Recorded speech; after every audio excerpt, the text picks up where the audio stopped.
Radio city கேட்டுட்டு இருக்கீங்க. Radio city லயா கூட. ஸ்டார் எக்ஸ்பிரஸ் ஒவ்வொரு நாள் ஒவ்வொரு ஸ்டார், 365 டேஸ் 365 ஸ்டார்ஸ் அப்படிங்கிற விதத்துல இன்னைக்கு நம்மளோட யார் இருக்காங்க அப்படின்னு பாத்தீங்கன்னா, ஒரு டைரக்டர் தமிழ் அப்படிங்கிற படத்தோட 2002ல அவரோட டெபியூவை கொடுத்து சாமி, கோவில், அருள், ஐயா, ஆறு, வேல், சிங்கம், சிங்கம் 2, சிங்கம் 3 இந்த மாதிரி அடுத்தடுத்து 2, 3 அப்படின்னு பார்ட்ஸ் கொண்டு வந்தது இவர் தான் நம்மளோட சென்னையிலே, அதாவது நம்ம தமிழ்நாட்டிலே அப்படின்னு கூட சொல்லலாம். நம்மளோட இன்னைக்கு டைரக்டர் ஹரி இருக்காரு. அண்ட் அவரோட நிறைய விஷயங்கள் பேச வரோம்.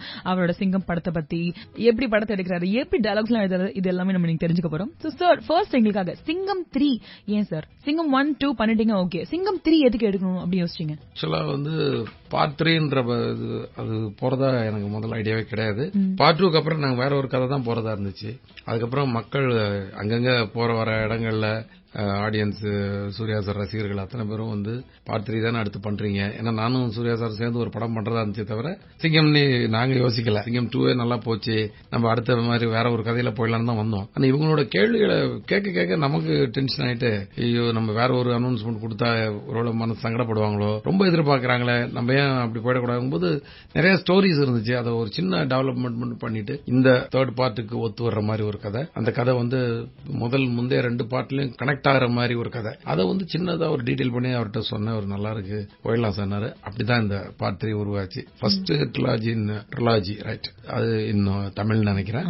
ஸ்டோரி கனெக்டடா வர்ற ஒரு ரியல் சீக்வல்னு சொல்லலாம். சோ இப்படிதான் அது உருவாச்சு. Super sir. சோ இத பத்தி இன்னும் நிறைய விஷயங்கள் இருக்கு நம்ம தெரிஞ்சுக்கிறதுக்கு. சார் உங்க படங்கள் எல்லாமே ரொம்ப கமர்ஷியலா இருக்கு அப்படின்னு சொல்லலாம். ஒரு யூனிக் ஸ்டைல் இருக்கு உங்களுக்கு, எப்பயுமே அதை தான் நீங்க ஃபாலோ பண்றீங்க. சோ எப்படி சார் இதுதான் ஃபாலோ பண்ணும் அப்படின்னு நினைச்சு பண்றதா இல்ல ஜஸ்ட் அமைதா? நான் நமக்கு எது கொஞ்சம் கரெக்டா வர்ற மாதிரி தெரியுதோ அது கூடவே போயிடலான்றது பெட்டர். எனக்கும் கொஞ்சம் கசப்பான அனுபவங்கள்லாம் இருக்கு. சில படங்கள்லாம் ட்ரை பண்ணேன், அது கரெக்டா செட் ஆகல. சோ எந்த ரூட் நல்லா செட் ஆகுதோ அதுல போயிடலாம் அப்படிங்கும்போது இது கொஞ்சம் அப்படியே செட்டிங் கரெக்டா போயிட்டு இருக்கு. அதுக்காக நமக்கு இந்த ரூட் ரொம்ப கரெக்டா தெரியும்னு அர்த்தம் கிடையாது. நான் அப்படிலாம் சொல்ல வரல. ஏதோ இது அப்படியே போகுது. சோ இதுக்குள்ளே நம்ம எல்லாரையும் திருப்திப்படுத்த முடியுது. இதை விட்டு நம்ம ஏன் வெளியே ஓடணும்? எனக்கும் நல்ல இன்ட்ரெஸ்ட். இந்த மாதிரி படங்களை நான் நல்லா பார்ப்பேன். நல்ல full commercial films, Rajini sir படத்துல இருந்து விஜய் சார் படம், இதெல்லாம் எனக்கு ரொம்ப டைட் கமர்ஷியல் படங்கள்லாம் ரொம்ப விரும்பி பாக்குறது உண்டு. சங்கர் சார் படமே நல்ல கமர்ஷியலா இருக்குமே, அதெல்லாம் பார்த்து தானே நம்ம வந்திருக்கோம். நம்ம அசிஸ்டன்ட் டைரக்டர் ஒர்க் பண்ணிலாம் வந்திருக்கோம் இல்லையா? சோ நமக்கு அந்த தாக்கங்கள் தானே நம்மளோட சினிமாவை பிரதிபலிக்கும் இல்லையா? Exactly sir. சார் நீங்க சிங்கம் 1, சிங்கம் 2, சிங்கம் 3 எல்லா ஸ்டோரிஸும் ஒரே மாதிரி ஆயிடுமோ அப்படின்ற பயம் இல்லையா சார் உங்களுக்கு? அது ரொம்ப கிளியரா இருந்தீங்களா, இதுதான் பண்ண போறேன், நான் இப்படிதான் இருக்க போறேன் அப்படின்னு? பார்ட் 2க்கே ரொம்ப கஷ்டப்பட்டேன். பார்ட் 1 ஏன்னா எனக்கு என்னன்னா பார்ட் 2 பேர் மட்டும் வச்சுட்டு வேற ஒரு கதையை பண்ணணும், அதுல எனக்கு உடன்பாடு இல்ல. ஒரு பேரை மட்டும் யூஸ் பண்ணிட்டு கரெக்டா ஸ்டோரி கனெக்ட் பண்ணணும், ரிலேஷன்ஷிப்ஸ் கனெக்ட் ஆகணும், எல்லாமே கனெக்ட் ஆகணும்னு அது நல்லா கனெக்ட் ஆயிடுச்சு. ஆனா ரொம்ப கஷ்டப்பட்டு கனெக்ட் பண்ண ஸ்கிரீன் பிளே பண்ண ரொம்ப டஃபா இருந்துச்சு ஃபர்ஸ்ட் டைம். பட் இந்த பார்ட் தேர்ட் பார்ட் ஆஃப் சிங்கம் ஸ்டோரி பண்ணதுக்கு அப்புறம் ஸ்கிரீன் பிளே அவ்வளவு அழகா உட்காந்துட்டே இருந்துச்சு. அது என்ன முந்தைய அனுபவமா என்னன்னு தெரியல, ரொம்பவே நல்ல திருப்தி அப்படியே போயிட்டே இருந்துச்சு. ஒரு பயம்லாம் வரும் சில நேரத்துல.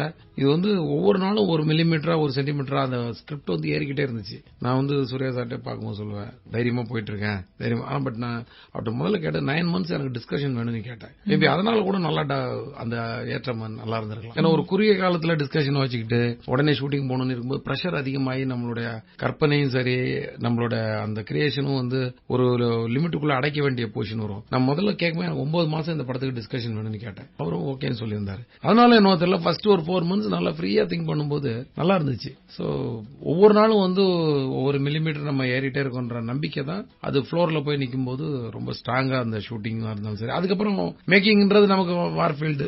எக்ஸாக்ட்லி. மத்த ஆக்டர்ஸ் தான் சொல்லிருக்காங்க, ஹரிஸ்வரோட செட்ல போயிட்டோம்னா அது பயங்கர போர்க்குள்ள மாதிரி தான் இருக்கும் அப்படின்னு. நிறைய பேர் இந்த மாதிரி சொல்லிருக்காங்க. இந்த மாதிரி சூர்யா சார் ரொம்ப லவுடா ரொம்ப ஷவுட் பண்ணி பேசுறாரு உங்க படங்கள்ல அப்படின்னு. நீங்க இதை எப்படி பாக்குறீங்க? நீங்க என்கிட்ட இப்ப நீங்க சாப்பிட்டா பேசுறீங்க, நான் சாப்பிட்டா பேசுறேன். கதவை மூட்டி திறக்க மாட்டேங்கன்னா ஏய் திறா கதவை, அடுத்து டமால் கண்ணாடி உடைப்பேன். இதான நடக்கும் நான் வெளியே போகணும்னா. அப்புறம் என்ன சீக்வன்ஸ் எதிர்பார்க்கறாங்களோ, அனுஷ்கா கிட்ட பேசும்போது லவ் பண்ணும்போது கத்தியா பேசுவாரு. சொல்றது சொல்லாங்க, அது சொல்றதுக்கு முன்னாடி கொஞ்சம் யோசிக்கணும், எதுக்காக கத்துறாங்க வராங்க. ஒருத்தன் வந்து இந்த இடத்துல வந்து திமிர் பண்ணா நீங்க எப்படியா பேசிட்டு இருப்பீங்க, வெளில போடா வெளியே இருந்தாலும் சொல்லுவீங்க. நீங்க என்கிட்ட பேசுற மாதிரி சாப்பிட்டா பேசிட்டு இருப்பீங்க. அங்க போலீஸ் ஸ்டேஷனுக்குள்ள வந்து ஒருத்தன் திமிர் பண்ணானா என்ன பண்ணுவாரு, 2 அறை விட்டுவாரு, இல்லைன்னா வெளியே போடானா என்பார், ஏதோ ஒண்ணு சொல்லுவாரு. அப்படித்தானே வரும். அதுதான் சூழல் தானங்க. கத்தி பேசணும்னா நம்ம படம் எடுக்கிறதே கமர்ஷியலா 4 ஃபைட் வைக்கிறோம், 8 சேசிங் வைக்கிறோம், ஃபோர்ஸாவே எல்லா சீனையும் டைட் பண்றோம். அப்போ ஆட்டோமேட்டிக்கா வர சீக்வன்ஸ் எல்லாம் ஃபோர்ஸா தானே வரும். Exactly sir. சார் இந்த பார்ட் 2 பார்ட் 3 இந்த மாதிரி ஃபில்ம்ஸ் பண்ற ட்ரெண்ட் வந்து எனக்கு தெரிஞ்சு நீங்க தான் ஆரம்பிச்சீங்கன்னு நினைக்கிறேன். நீங்க சொன்ன மாதிரி நீங்க தான் ஃபர்ஸ்ட் பண்ணிருக்கீங்க நம்ம தமிழ்நாடுலே. சோ இது எப்படி பாக்குறீங்க சார்? பார்ட் 2 நிறைய வந்திருக்கு. ஸ்டோரி கனெக்டடா நம்ம ஃபர்ஸ்ட் டைம் பண்ணிருக்கோம். இனி இதுல இப்ப C3 பாக்குறவங்களுக்கு வந்து டக்குனே இவ்வளவு ஸ்டோரி கனெக்டடா பண்ண முடியும் போல இருக்கும்போது இனி பார்ட் 2 பார்ட் 3 பண்றவங்களும் நிறைய பேர் வருவாங்க. நம்ம படம் வந்து ஒரு முன்னாடி போயிட்டு இருக்கோம். நம்ம இதை பார்த்து இது கொடுக்குற அந்த சக்சஸும் ஆதரவும் வந்து மத்தவங்களையும் அந்த பார்ட் 3 நோக்கி தள்ளும். அப்போ இந்த விஷயம் மாதிரி இதே மாதிரி கொஞ்சம் நம்ம கனெக்டடாவே பண்ணலாமே எல்லாருக்கும் தோணும். ஆடியன்ஸுக்கு இன்னும் சந்தோஷம் தானே. Exactly sir. சார் உங்க படங்கள்ல இருக்கிற எல்லா டயலாக்ஸுமே ரொம்ப ப்ராப்பரா ரொம்ப ஸ்கிரிப்டடா நீட்டா இருக்கு சார். அதாவது இதுக்கு அடுத்து இது கரெக்டா இருக்கு, இந்த கவுண்டர்ஸ்லாம் கரெக்டா இருக்கு அந்த மாதிரி. சோ எப்படி சார் நீங்க உங்க டயலாக்ஸ்ல வொர்க் பண்றீங்க? டிஸ்கஷன்ஸ் முதல்ல டிஸ்கஸ் பண்ணி சீன் பண்ணும்போதே உங்களுக்கு சில வசனங்கள் வந்து விழுந்துரும், சின்ன சின்ன விஷயங்கள் வந்துரும். அப்புறம் மெனக்கெட்டு உட்காந்து எழுதுறது தான், தேய்ச்சி தான் அது உட்காந்து நம்மவே உட்காந்து கூட ஒரு 2-3 அசிஸ்டன்ஸ் வச்சுக்கிட்டு தேய்ச்சி யதார்த்தங்களை மட்டும் தான் நம்ம எழுதுறோம். கொஞ்சம் ஒரு 4-5 சீன்ல தான் கொஞ்சம் பில்டப் டயலாகா இருக்கும். அப்ப இந்த ஓங்கி அடிச்சா 1 டன் வெயிட் அந்த டயலாக் எல்லாம் வெளில வரும்போது நீங்க நினைச்சீங்களா சார் இவ்ளோ சக்சஸ்ஃபுல்லா இவ்ளோ அது ஃபேமஸ் ஆகும் அப்படின்னு? ஒரு எமோஷனல் டயலாகா இருக்கிறதுனால ஏற்றுக்கொள்ளப்படும் யோசனை தவிர இவ்வளவு பெரிய ஆதரவு மக்கள் அதுக்கெல்லாம் கொடுப்பாங்கன்னு நம்ம யோசிக்கல. ஏன்னா அது ஒரு சின்ன ஒரு மிகப்படுத்தி சொல்ற டயலாக் தான்.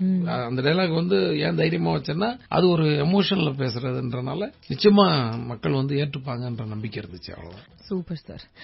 சார் இப்ப எல்லா ஸ்டார்டிங் டைரக்டர்ஸும் சரி லீடிங் டைரக்டர்ஸ்க்கும் சரி ஒரு ஹீரோ இருப்பாங்கல்ல மைண்ட்ல, இந்த ஹீரோட நான் இந்த மாதிரி ஸ்கிரிப்ட் பண்ணணும்னு ஆசைப்படுறேன் அப்படின்னு. சோ அந்த மாதிரி உங்களுக்கு சார் இப்படி நான் இவங்க கிடைச்சா அப்படி கொடுத்துலாம். நான் ஆல்ரெடி நான் கொடுத்துட்டு இருக்கதே எனக்கு சூப்பர் ஹீரோ எனக்கு சூர்யா சார்.